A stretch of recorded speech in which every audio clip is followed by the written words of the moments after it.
Hey everybody, this is Rustin Rose with Metal Nation and Idaho Music Scene, joined today by JT of Memphis Rockers' Savage After Midnight, little Memorial Day road rage conversation here. How's it going, man? That's right. Hey Russ, thanks for having me, man. Absolutely. First off, huge congratulations on your nuptials. That's fantastic. Thank you, man. Really appreciate it. Yeah, we just got back from our honeymoon. Nice, nice. Hopefully you had a sweet honeymoon. It all worked out well. Oh, it was great, man. Cancun is beautiful this time of year.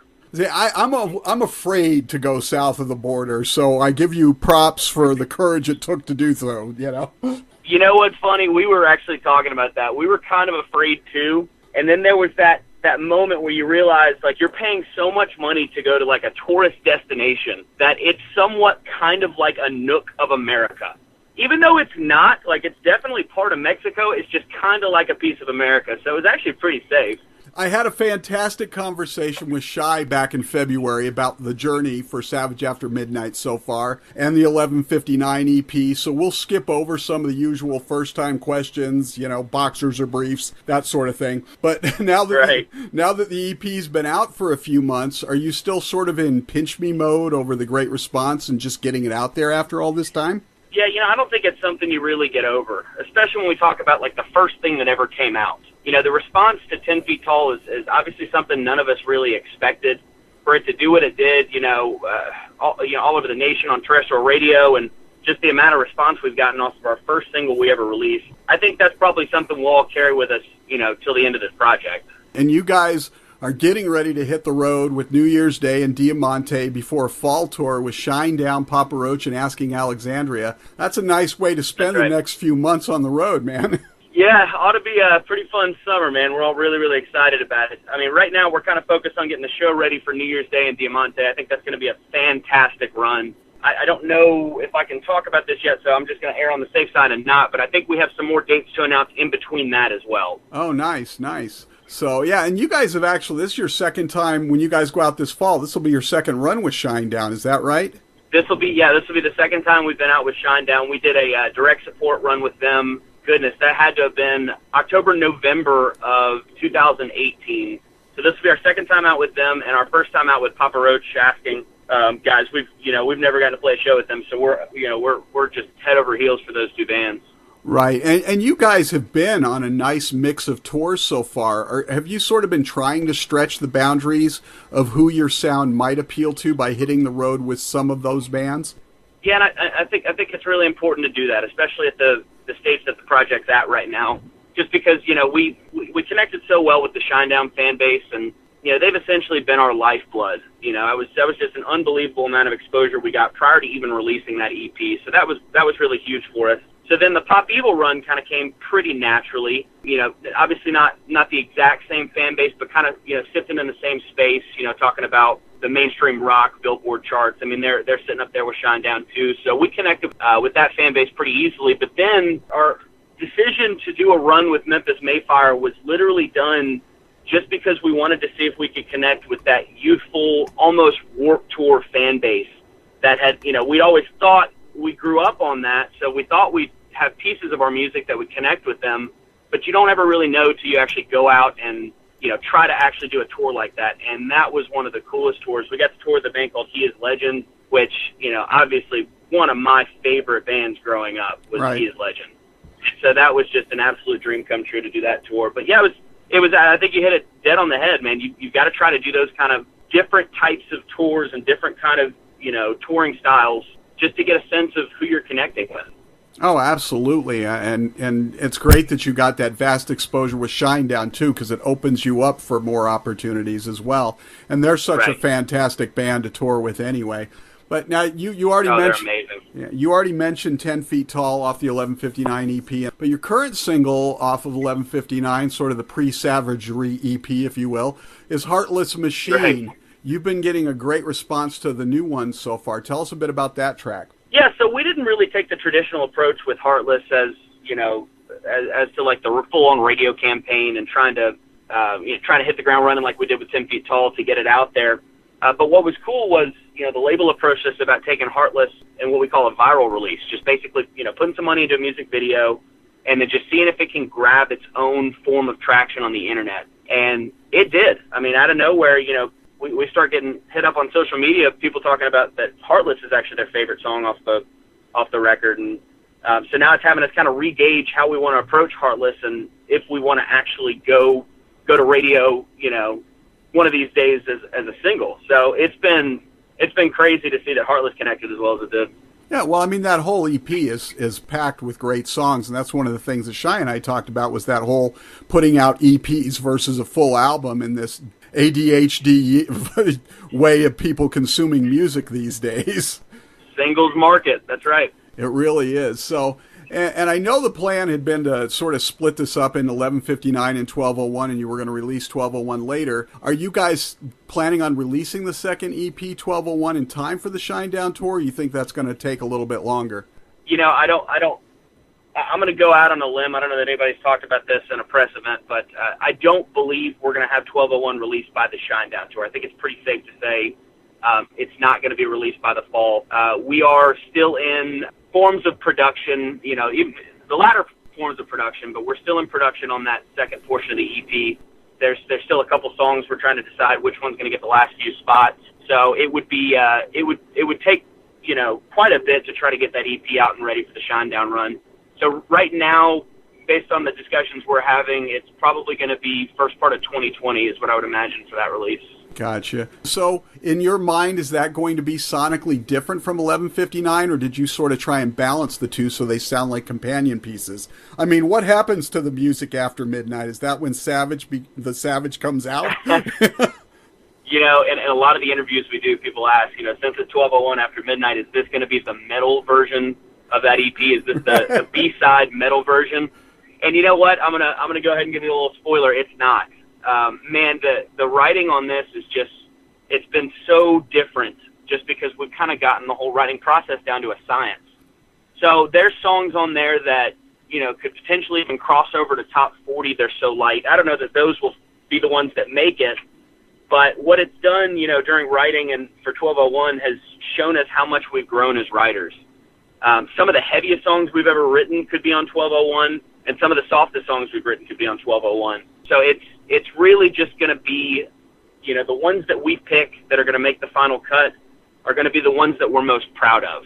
And we've written a lot of them. I think we've probably written close to 60 or 70 songs just for these first two EPs. So a lot of them have to go in the garbage can. But I think that it's probably safe to say that 12:01 is going to be an appropriate follow-up to 11:59. Nice. Well, and I was going to ask you, too, because I sort of thought 12:01 was pretty much already in the can, and you had written 60 or 70 songs just for these two EPs, but you guys are already talking in your interviews and everything. You're already writing songs for what you've said is the next record, which to me would be what comes after 12:01. It has to be hard sitting on all this fresh material that you won't be able to drop for quite a while. It's hard. It's definitely hard, but I think at this point, just based on the road that we've been going down, it's just something that we're used to. Sitting on these songs for, hopefully we don't ever have to sit on them for years, but sitting on these songs for a while is just something that we're used to doing.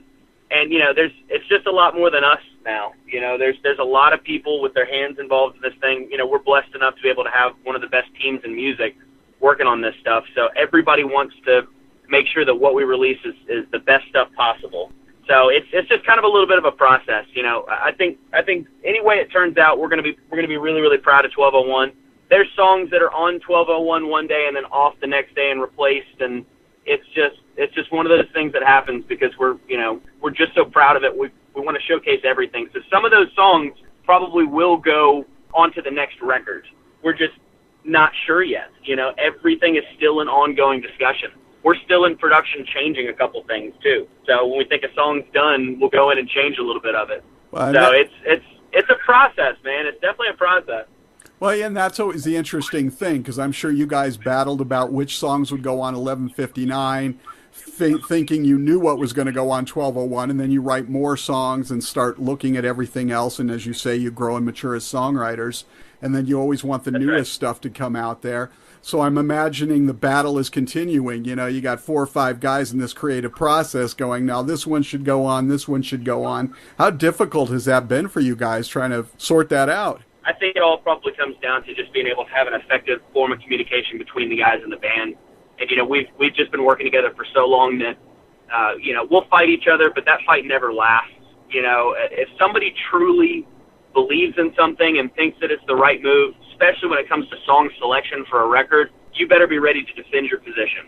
And Right. that's just how we've always treated it. If you can't defend your position on why that song should make the record, and you're not making proper arguments, and more times than not, if everybody else thinks it needs to go on the back burner, it probably will.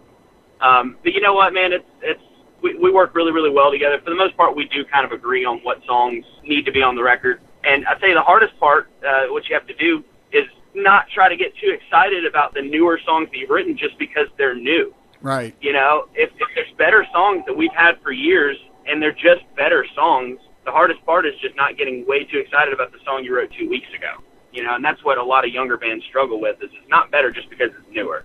Right. Well, and then there's always that cohesion thing, too, because 1201 has to have, 5 or 6 songs that sort of fit well together. That doesn't mean that the other 30 songs aren't great songs. They might not fit with that grouping.